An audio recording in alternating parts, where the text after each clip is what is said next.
بھارت کی جانب سے اپریل میں پہلگام حملے کے بعد یک طرفہ طور پر سنتاس معاہدے کی معطلی اور پھر مئی میں پاکستان کے خلاف جارحیت اور اس جارحیت میں انسانی جانوں کے نقصان پر اقوام متحدہ کی انسانی حقوق کونسل سے منسلک خصوصی ماہرین نے ایک رپورٹ تیار کی ہے۔ اس رپورٹ میں پاکستان کی جانب سے فراہم کردہ معلومات کا جائزہ لینے کے بعد بھارت سے اہم سوالات پوچھے گئے ہیں اور بھارت کو ان سوالات کا جواب دینے کے لیے 60 دن کی مہلت دینے کے بعد اب یہ رپورٹ منظر عام پر آ چکی ہے، تاہم بھارت نے اس پر کوئی جواب ہی نہیں دیا ہے۔ اہم بات یہ ہے کہ رپورٹ میں بھارت کی جانب سے پاکستان کی سرزمین کی خود مختاری کی خلاف ورزی پر گہری تشویش کا اظہار کیا گیا ہے اور خاص طور پر سنتاس معاہدے کے حوالے سے بھارت کے موقف کو غلط اور بین الاقوامی معاہدوں کی خلاف ورزی قرار دیا گیا ہے۔ اقوام متحدہ کی کونسل برائے انسانی حقوق کے مینڈیٹ کے تحت دہشت گردی کے خلاف کارروائی کے دوران انسانی حقوق اور بنیادی آزادیوں کے تحفظ اور فروغ کے خصوصی نمائندے، صاف، صحت مند اور پائیدار ماحول کے انسانی حق کے خصوصی نمائندے، ماورائے عدالت قتل کے معاملات کے خصوصی نمائندے، جمہوری اور منصفانہ عالمی نظام کے فروغ کے لیے آزاد ماہر اور پینے کے صاف پانی اور صفائی ستھرائی کے انسانی حق کے خصوصی نمائندے کی جانب سے 16 اکتوبر کو بھارتی حکومت کو بھیجی گئی رپورٹ کے مطابق ہم آپ کی حکومت کی توجہ ان معاملات کی طرف دلانا چاہتے ہیں جو ہمیں 22 اپریل 2025 کو جموں و کشمیر کے علاقے پہلگام میں ہونے والے دہشت گرد حملے کے بعد پاکستان کی سرزمین پر بھارت کی فوجی کارروائی اور بھارت اور پاکستان کے درمیان 1960 کے سنتاس معاہدے کی معطلی کے بارے میں ملی ہیں۔ ہم پہلگام حملے کی بلا مشروط مذمت کرتے ہیں اور متاثرین اور ان کے خاندانوں سے دلی ہمدردی کا اظہار کرتے ہیں۔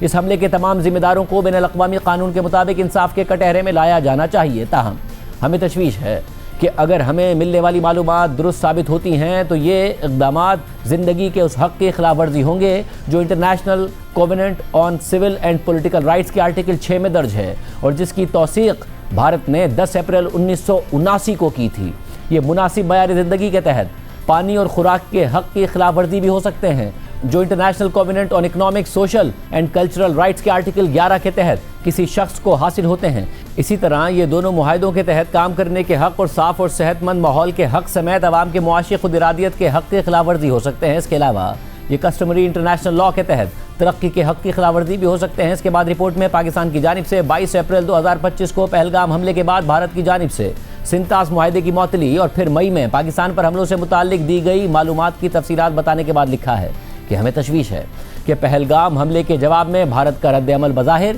پاکستان کی سرزمین پر غیر قانونی طاقت کے استعمال کی وجہ سے زندگی اور شخصی تحفظ کے حق کی خلاف ورزی ہو سکتا ہے اور سنتاس معاہدے کے تحت پاکستان کو پانی کے بہاؤ میں رکاوٹ ڈالنے کے ممکنہ اقدامات کے نتیجے میں کام کرنے اور روزگار کے حق، مناسب معیار زندگی کے حق جس میں پانی اور خوراک کے حقوق شامل ہیں اور صاف، صحت مند اور پائیدار ماحول کے حق اور ترقی کے حق کو نقصان پہنچنے کا خدشہ ہے۔ اس کے بعد رپورٹ میں اقوام متحدہ کے خصوصی نمائندوں نے مسلح افواج کے غیر قانونی استعمال کے حوالے سے لکھا ہے کہ ہم اس بات پر زور دیتے ہیں کہ UN چارٹر کے آرٹیکل 2 کی ذیلی شق 4 اور کسٹمری انٹرنیشنل لاء بھارت کو پاکستان کی علاقائی سالمیت یا سیاسی خود مختاری کے خلاف مسلح طاقت کے استعمال یا اس کی دھمکی دینے سے منع کرتے ہیں، خواہ یہ طاقت کسی ریاست کے خلاف ہو یا غیر ریاستی عناصر کے خلاف ہو۔ مزید یہ کہ UN چارٹر کے آرٹیکل 51 اور کسٹمری انٹرنیشنل لاء کے تحت بھارت صرف اسی صورت میں کسی غیر ملکی سرزمین پر اپنے دفاع کا حق استعمال کر سکتا ہے جب کسی غیر ملکی ریاست کی جانب سے مسلح حملہ کیا گیا ہو، چاہے وہ حملہ براہ راست ریاستی افواج نے کیا ہو یا کسی ریاست نے غیر ریاستی افواج کو حملے کے لیے بھیجا ہو۔ آرٹیکل 51 مزید یہ تقاضا بھی کرتا ہے کہ متاثرہ ریاست اس مسلح حملے کی اطلاع سلامتی کونسل کو دے گی۔ دہشت گردی کا مقابلہ کرنے کے لیے کسی دوسرے ملک کی سرزمین پر یک طرفہ طور پر فوجی طاقت استعمال کرنے کا کوئی الگ حق موجود نہیں ہے۔ اقوام متحدہ کے خصوصی نمائندوں کی جانب سے بھارت کو بھیجی گئی رپورٹ میں مزید لکھا ہے کہ ہمیں تشویش ہے کہ بھارت نے اس بات کے قابل اعتماد شواہد فراہم نہیں کیے کہ پہلگام حملہ کرنے والے مسلح افراد کو حکومت پاکستان نے بھارت پر حملہ کرنے کے لیے بھیجا تھا۔ ہمیں اس بات پر بھی اتنی ہی تشویش ہے کہ بھارت نے UN چارٹر کے آرٹیکل 51 کے تحت اپنے دفاع کے کسی دعوے کے بارے میں سلامتی کونسل کو مطلع تک نہیں کیا، لہٰذا بظاہر ایسا معلوم ہوتا ہے کہ بھارت نے UN چارٹر کے آرٹیکل 2 کی ذیلی شق 4 کے تحت طاقت کے استعمال پر عائد پابندی کی خلاف ورزی کی ہے اور خود پاکستان کے خلاف مسلح حملہ کیا ہو، جس کے نتیجے میں پاکستان کو بھی UN چارٹر کے آرٹیکل 51 کے تحت اپنے دفاع کا حق حاصل ہو جاتا ہے اور اس سے ایسی کشیدگی بڑھنے کا خطرہ ہے جو دونوں ممالک میں انسانی جانوں کے لیے شدید خطرہ بن سکتی ہے اور غیر قانونی طور پر طاقت کا استعمال نتیجتاً